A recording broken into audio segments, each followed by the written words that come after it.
Je m'appelle Sabine. Mon diagnostic de cancer a été posé en novembre 2020. On a découvert que j'avais un carcinome épidermoïde sur la langue, donc un cancer de la langue. J'avais envie de parler de ce doute parce que pour moi, c'est un nouveau compagnon de vie depuis que ce cancer a été diagnostiqué. Pendant le confinement, en mars 2020, j'ai commencé à avoir une toute petite douleur dentaire de rien du tout. J'ai consulté un dentiste qui n'a rien vu, le deuxième qui n'a rien trouvé non plus, puis un troisième qui me dit, écoute, quand même, il faudrait aller voir un peu un spécialiste dans un centre de lutte contre le cancer.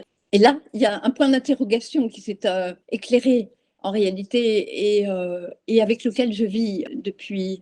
Ce point d'interrogation, il a grossi au fur et à mesure des process pour le diagnostic. Ça a été aussi une interrogation assez violente quelque part parce que moi, je ne savais même pas qu'on pouvait avoir un cancer de la langue. J'ai certainement été épargnée dans ma vie, mais je ne connaissais personne qui avait été touché par ce cancer-là. Ce point d'interrogation, il m'a suivi pendant mes traitements aussi, et il me suit encore aujourd'hui parce que finalement, il y a quelque chose de toujours interrogatif. Est-ce que aujourd'hui, je vais pouvoir faire ce que j'ai prévu?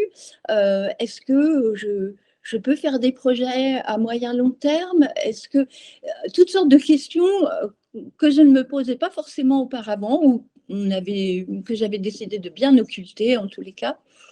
Et ce doute-là, pour moi, c'est le plus gros changement dans ma pathologie. Et pourtant, il y en a eu des changements dans ma vie parce que moi, je suis une grande bavarde, j'adore manger.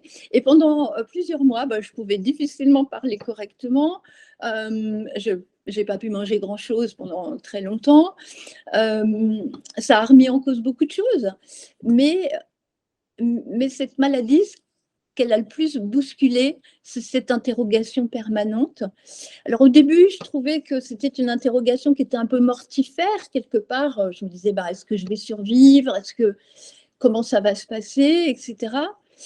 Et petit à petit, j'ai trouvé que ce doute et ce questionnement avait quelque chose d'extrêmement positif. C'est-à-dire qu'il m'orientait de façon très inconsciente vers des choses très positives, des rencontres. J'ai appris à apprécier beaucoup plus le moment présent aussi, à pas trop fuir vers l'avenir, à être trop voilà. Et finalement à arriver à m'ouvrir au présent suffisamment pour pouvoir capter toute l'énergie et vivre un jour après l'autre. Mais elle m'a apaisée sur beaucoup de sujets finalement.